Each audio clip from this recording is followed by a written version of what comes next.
ناظرین، پروگرام ہے گفتگو اور میں ہوں آپ کا میزبان مصطفیٰ کمال پاشا۔ ناظرین، اس وقت دو موضوعات عالمی اور ریجنل پریس کا موضوع ہیں۔ ایک آبنۂ ہرمز کا کھلنا، امریکہ اور ایران کے درمیان انڈرسٹینڈنگ کے ساتھ کسی معاہدے پر پہنچنے کی خبر، اور آبنۂ ہرمز کا کھلنا، یہ خبر اس وقت نیشنل اور انٹرنیشنل میڈیا پر نمایاں طور پر چل رہی ہے اور ڈسکس کی جا رہی ہے۔ دوسرا، پاکستان کے نظام کے بارے میں کہ یہ چل نہیں رہا، یہ خبر بھی ہمارے نیشنل میڈیا پر مرکزی حیثیت اختیار کر چکی ہے۔ محسن نقوی صاحب کون ہیں؟ سب کو پتہ ہے کہ وہ ایک صحافی تھے، اچھے صحافی تھے، پھر وہ ایک انٹرپرینور بنے، انہوں نے چھوٹی سی صحافتی صنعت قائم کی، اچھے کام کیے، اور وہ پھر کسی طریقے سے وارد ہوئے سیاست کے میدان میں، اور پھر تیزی سے ترقی کرتے ہوئے دیکھتے ہی دیکھتے پلک جھپکتے ہی وہ طاقت کے ایوانوں میں ان کا نام گونجنے لگا، اور وہ ایک وزارت عظمیٰ کے مؤثر اور مضبوط کینڈیڈیٹ کے طور پر سامنے آئے۔ کیئر ٹیکر چیف منسٹر کے طور پر انہوں نے بہت سارے وہ کام کیے جو ان کا مینڈیٹ نہیں تھا۔ پی سی بی کی چیئرمینی انہوں نے سنبھالی تو کرکٹ کو انہوں نے جس اعلیٰ مقام تک پہنچایا، اعلیٰ مقام انورٹڈ کاما میں ہے، وہ بھی قوم کے سامنے ہے۔ پھر وزارت داخلہ کا پورٹ فولیو ان کو ملا، اور داخلہ کی صورتحال جو ہے کہ دو صوبوں میں جس طرح دہشت گردی ہو رہی ہے، جو ہمارے سیکیورٹی ایجنسیاں جس شہادتیں جس طرح کی دے رہی ہیں، اور دہشت گرد چاہے وہ ٹی ٹی پی کے ہوں، چاہے وہ ٹی ٹی اے کے ہوں، چاہے وہ بی ایل اے کے ہوں، چاہے وہ داعش ہو، وہ جیسے دندناتے پھر رہے ہیں، وہ بھی ہمارے سامنے ہیں۔ اور ہمارے وزارت عظمیٰ کے متوقع امیدوار جناب محسن نقوی صاحب کا یہ کہنا ضرب المثل بن چکا ہے کہ بلوچستان میں تو ایک تھانے دار کی مار ہے، یہ سارے ٹھیک ہو سکتا ہے۔ اس سے ہمیں ان کی وزڈم پتہ چلتی ہے۔ پھر انہوں نے ایک بہت بڑا پنڈورا باکس کھول دیا کہ نظام نہیں چل رہا، اور یہ اس نظام کی بات کر رہے ہیں جس کا وہ ایک نمایاں اور مرکزی حصہ ہیں۔ انہوں نے یہ بھی نہیں سوچا کہ میں جس نظام کے نہ چلنے کی بات کر رہا ہوں، میں تو خود اس کا حصہ ہوں۔ بہرحال ان موضوعات پر گفتگو کرنے کے لیے آج ہمارے ساتھ ایک بہت مؤثر اور طاقتور پینل موجود ہے۔ پولیٹیکل اینالسٹ اور پولیٹیکل ایکٹیوسٹ جناب ڈاکٹر ماریہ یوسف ہمارے ساتھ شریک گفتگو ہیں۔ ویلکم ٹو مائی شو جناب۔ تھینک یو سر۔ میرے ساتھ ایک دانشور تجزیہ نگار جناب محمد طٰہٰ صاحب شریک گفتگو ہیں۔ Welcome to my show. Thank you sir. London سے ہمیں جوائن کیا ہے ایک سینئر صحافی تجزیہ نگار جناب مقیم احمد خان صاحب نے۔ ویلکم ٹو مائی شو جناب مقیم احمد خان صاحب۔ تھینک یو جی۔ مقیم صاحب، آپ سے ہم بات کا آغاز کرتے ہیں۔ یہ جو ہمارے جوان، نوجوان تو نہیں کہیں گے، وزیر داخلہ محسن نقوی صاحب نے جو ایک عالمانہ اور دانشورانہ انکشاف کیا ہے کہ نظام نہیں چل رہا، آپ کیا کہیں گے؟ یہ کیا ہے؟ بہت شکریہ جی پاشا صاحب۔ گزشتہ میرا خیال ہے 3 دنوں سے یہ پوری قوم کو گھمن گیریوں میں ڈال دیا محسن نقوی صاحب نے، یہ تازہ غزل کہہ کر۔ اب بات آپ نے بھی وہی کی ابتدائی میں کہ جناب وہ خود اس سسٹم کا حصہ ہیں اور وہ پورے سسٹم کو کولیپس بھی بتا رہے ہیں. تو گزشتہ تقریباً 3.5-4 سال سے وہ بھی اسی دسترخوان پہ انجوائے کر رہے ہیں. تو انہیں یہ بھی بتانا چاہیے تھا خود احتسابی کر کے کہ انہوں نے کیا حاصل وصول کیا, انہوں نے کیا ڈیلیور کیا. سسٹم کو گالی دینا یا تنقید کرنا دنیا کا آسان ترین کام ہے. حل نہیں پیش کر سکتے اگر آپ کچھ ڈیلیور نہیں کر سکتے تو آپ وہ ڈول کیوں ڈالتے ہیں؟ میری سمجھ سے بالاتر ہے یہ بات. اور اکثر لوگ اس ایشو کو بھی اٹھا رہے ہیں کہ بھائی جس وقت آپ سسٹم کی ناکامی کا اعلان کر رہے ہیں تو اپنی بساط کے مطابق اس ناکامی میں حصہ کتنا ہے آپ کا وہ بھی بتائیے اور اس کی ذمہ داری قبول کیجیے. اب دو اس کے اصول ہوتے ہیں کہ یا تو آپ اس اقتدار کو لات مارتے ہیں جس میں آپ کوئی حکمران نہیں لا سکتے, اور دوسرا پھر یہ ہے کہ اپنی کوتاہی کو ایکسپٹ کریں اور خدا حافظ کریں اور وہ کام کریں جو آپ واقعی کر سکتے ہیں. اب یہ ایک عجیب صورت حال ہے. پہلی دفعہ ایسا ہوا ہے کہ کسی اتنے مؤثر قسم کے اور نظام کے اوپر کالا پھیر دیا, اور خاص طور پر وزیر اعظم کی جانب سے کوئی ریئیکشن نہ آنا بڑا سرپرائزنگ ہے. کہ یہی شریف برادران تھے. میاں نواز شریف نے, آپ کو یاد ہوگا, خورشید محمود قصوری سے استعفیٰ طلب کر لیا تھا. انہوں نے صرف کسی چیز کے اوپر کوئی منفی کامنٹ کر دیا تھا یا ان کی رائے سے اختلاف کر دیا تھا. پھر یہی میاں صاحب تھے کہ جنہوں نے, وہ ایڈمرل کرامت رحمان نیازی تھے, ان کا استعفیٰ مانگ لیا تھا. انہوں نے صرف نیشنل سیکیورٹی کونسل کا کانسیپٹ پیش کیا تھا, ایک خاکہ ہی بتایا تھا ابھی. اور اس طرح کی بہت ساری مثالیں ہیں. لیکن اس دفعہ کیا ہو گیا؟ کیا وہ میرٹ تبدیل ہو گیا یا ڈسپلن جو ہے وہ تبدیل ہو گیا ہے یا سوچ میں کوئی تبدیلی آ گئی ہے؟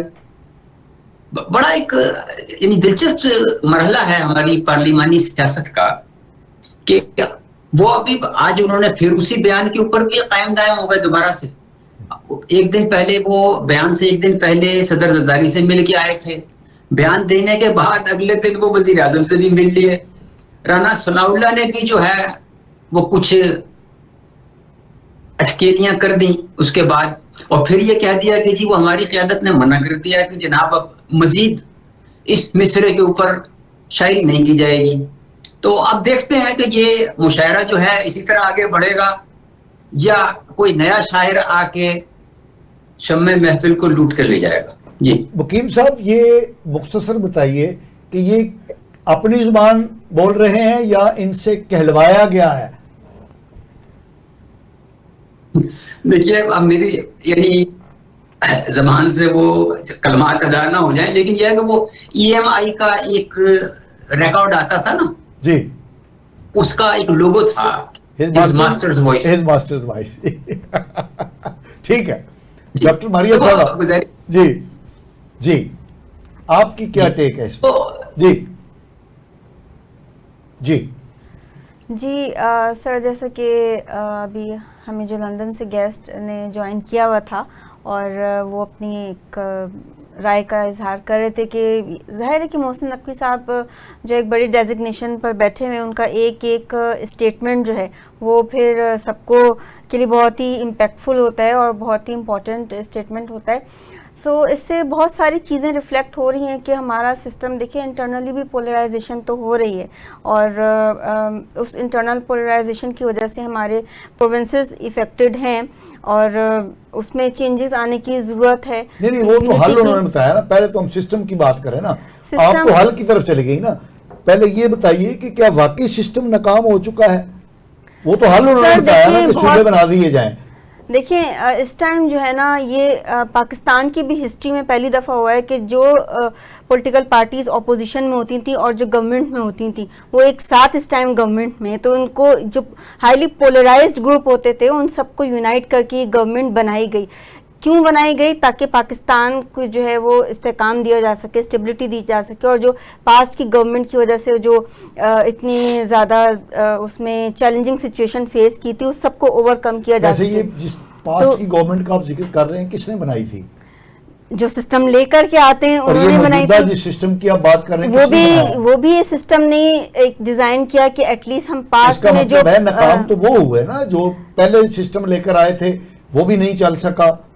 اس سے بہتری کی طرف دیکھیں وہاں اس ٹائم جو سچویشن تھی، آپ کو ان کے سارے جو ہے پرانے وعدے یاد ہیں، انہوں نے اپنا کچھ بھی ڈیلیور نہیں کیا تھا، صرف سیاسی وعدے. میں دوبارہ ریپیٹ نہیں کرنا چاہوں گی، لیکن اس میں دیکھیں ساری غلطیاں یا خامیاں نہیں ہیں. 2 سال سے تو چل رہا ہے نا، ابھی تو اوور آل ورلڈ جو ہے چیلنجنگ سچویشن فیس کر رہی ہے. US ایران کانفلکٹ کی وجہ سے سبھی افیکٹڈ ہیں، جس کی وجہ سے پاکستان جو ہے وہ بہت زیادہ ریٹ آف انفلیشن یہاں پر بڑھ رہا ہے، کیونکہ فیول پرائزز آئے دن اپس اینڈ ڈاؤنس ہوتے ہیں. تو ہر غریب بندہ جو ہے وہ اس US ایران وار کا جو ہے وہ پرائز پے کر رہا ہے اپنے پاکٹ سے، کیونکہ ہر چیز کا انفلیشن ریٹ انکریز ہے. تو مہنگائی ہوئی نا، مہنگائی اب اس میں فیلئر سے کیا تعلق ہے؟ اب سسٹم میں سے دیکھیں ایک کامن پرسن تو یہ جو ہے اپنے سسٹم سے اپنی گورنمنٹ سے یہ ایکسپیکٹ لگاتا ہے نا کہ بھائی اس کے لیے آسان ہو، اس کے کا سروائیول آسان ہو. سروائیول آف دا فٹسٹ کی جو یہ وار چل رہی ہے اس میں اس کو ایزی جو ہے وہ الاؤنسز ملیں، گورنمنٹ ان کو سپورٹ کرے. تو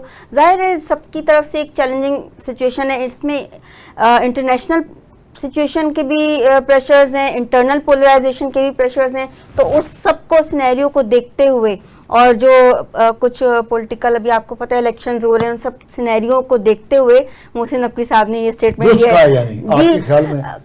اپ ٹو این ایکسپیکٹ، کیونکہ ابھی الیکشن ہوئے ہیں، آپ یہ دیکھیں نا الیکشن میں کیا ہوا. تو میرا خیال ہے جی تو محسن نقوی صاحب کشمیر میں پیپلز پارٹی کی ہے، دیکھیں کر رہی ہے، یہ جی بات نہیں. دیکھیں بہت لوگوں کو وہاں پر جو ہے وہ شہید کروایا گیا ہے، اور جو پاکستان پیپلز پارٹی کے جو وہاں پر کینڈیڈیٹس تھے جو الیکشن میں جو پارٹیسپیٹ کر رہے تھے، چیئرمین بلاول صاحب نے جن کو ٹکٹ دیے ہوئے تھے، وہ ان کو وہاں پر جو ہے وہ اچھا ڈاکٹر ماریہ ایک بات بتائیے، گلگت بلتستان میں اسی حکومت نے الیکشن کرائے، پیپلز پارٹی جیت گئی تو جناب بالکل صحیح الیکشن ہوئے.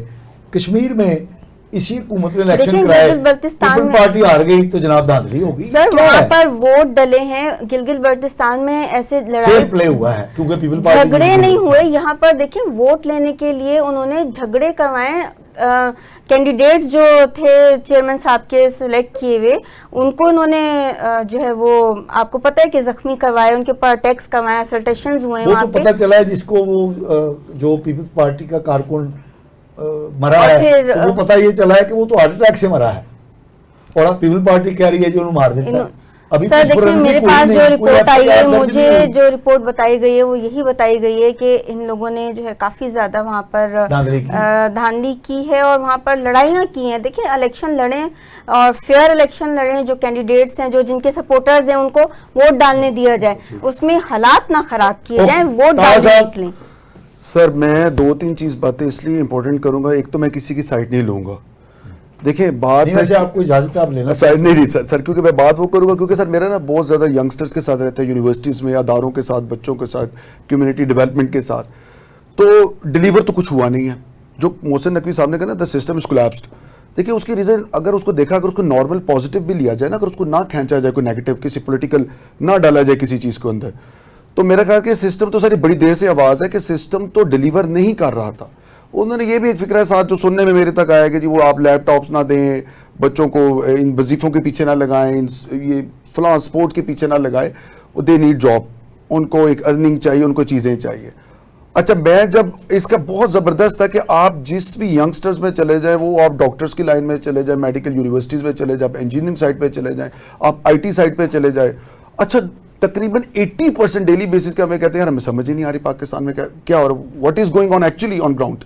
اب پرابلم یہ ہے کہ جو سسٹم، جو پالیسی میکرز ہیں وہ سر یہ ماننا پڑے گا وہ اپر ہینڈ کے اوپر ہے. وہ یہ 80% آرڈنری پیپل کے ہاتھ میں نہیں ہے. وہ ایک بک میں پڑھ رہا تھا کہ the policies are formed or made by for the elite, not for the ordinary people. تو the reason is this کہ جو پالیسی میکرز ہیں, جو 20% کلاس ہے, وہ سب کچھ نیچے کر رہی ہیں. اور ڈلیوری پوائنٹ جو ہے ابھی تک سر میں نے تو نہیں دیکھا. اب میڈیکل یونیورسٹیز ڈاکٹرز کو اٹھائیں, وہ اچھے کمپیٹنٹ ہیں, وہ کہتے ہیں ادھر سے بھاگیں. انجینئرز کو دیکھیں, وہ دوسری خواہش ہوتی ہے پاکستان سے بھاگیں. اچھا آپ برین ڈرین پاکستان میں دیکھیں تو 4 سالوں میں ہائیسٹ برین ڈرین ہے پاکستان کے اندر. اور اگر آپ اچھا جا کو نہیں پا رہا, جس کا ایکسیس نہیں ہے, جن کے فائنینشیل ریسورسز اتنے مضبوط نہیں ہیں, کوئی اسٹیٹمنٹ چاہیے ہوتی ہیں, کافی کچھ چاہیے ہوتا ہے ان کو کرنے کے لیے, اور جس کے بعد ریسورس اور دوسری بات کہتا ہے پاکستان سے کوئٹ کرے. اب جب گراؤنڈ پہ آتا ہوں, یونیورسٹیز میں جاتا ہوں, 3-3 ہزار اسٹوڈنٹس ہیں, گریجویٹ 20 ہزار گریجویٹ اسٹوڈنٹس ہو رہا ہے پاکستان سے. اب جب ان سے پوچھتے ہیں دے ناٹ ہیپی, وہ تو ہیپی نہیں ہے. تو پھر میں ٹی وی پہ آ کے روزانہ سنتا ہوں جی ہم نے یہ کیا ہے, ہم نے فلاں کر دیا, اور نون لیگ اس کو کہے گی, پیپلز پارٹی اس کو کہے گی. What's the sir actual result on ground?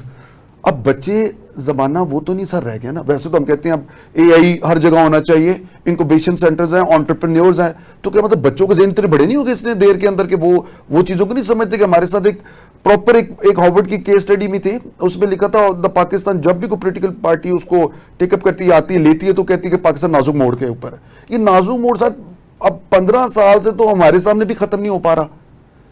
تو اچھا بات ختم بھی ہو جاتی, کچھ ڈیلیور ہوتا نا سر. وہ پیپلز پارٹی کرتی, وہ نون لیگ کرتی, وہ پی ٹی آئی کرتی, وہ کوئی بھی ڈیلیور کرتا. بات ہے ڈیلیوری کی. Where is the delivery? آپ وہ کہتے ہیں جی سسٹین کرنے کے لیے اکانومی کو کہ ہمیں امریکہ سے اتنے ڈالر ہمیں قرضہ چاہیے, پر کیپٹل انکم ہماری کہاں چلی گئی ہے. تو اب ہم کہیں کہ جی ایسا نہیں ہے. اچھا یہ چیزیں سب مانتے جی ایسا ہی ہے, تو پھر سر ہم سٹینڈ کا کرتے ہیں. اچھا ناظرین, یہ ہمارے جو تجزیہ نگار ہیں بڑی خوبصورت گفتگو کر رہے ہیں, اور نظر یہ آ رہا ہے کہ یہ اتفاق ہے کہ سسٹم نہیں چل رہا. تو میں اگر تھوڑا سا پیچھے جاؤں تو 1956 میں جب پہلا دستور بنا تو 2 سال میں ہی ہمارے جو فیصلہ ساز قوتیں تھیں وہ اس نتیجے پر پہنچی کہ سسٹم نہیں چل رہا, آئین نہیں چل رہا. تو 56 کا دستور 58 میں اس کو ختم کر کے مارشل لا لگا دیا گیا. جنرل ایوب خان صاحب تشریف لے آئے اسی بات پر کہ سسٹم نہیں چل رہا, پولیٹیشین کام نہیں کر رہے اور عوام مشکل میں ہے, پاکستان کو بچانا ہے. مارشل لا لگ گیا, 11 سال تک وہ رہے. تو پھر جنرل یحییٰ خان صاحب آ گئے, انہوں نے کیا نہیں اے بھی نہیں چل رہا, انہوں نے مارشل لا لگا دیا. 2 سال گزرے تو وہی سسٹم جو تھا وہ ایسا کولیپس ہوا کہ ایسٹ پاکستان جو ہے وہ پاکستان سے الگ ہو گیا. پھر ایک نیا پاکستان ہم نے بنایا, 73 کا دستور بنایا. 5 سال میں کہا گیا کہ اے بھی نہیں چل رہا. 77 میں جنرل ضیاء الحق صاحب تشریف لے آئے یہی کہہ کر کہ سسٹم نہیں چل رہا.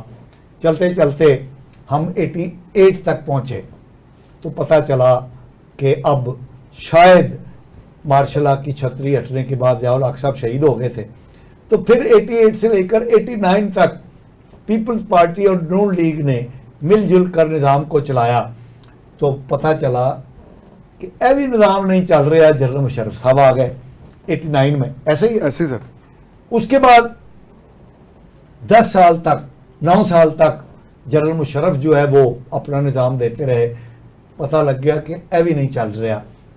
محترمہ بے نظیر بھٹو صاحب کے ساتھ وہ کر کے معاہدہ, تو وہ 2008 میں ایک نیا نظام لایا گیا. سیاستدان آ گئے, پھر پیپلز پارٹی اور نون لیگ مل جل کے چلتے رہے.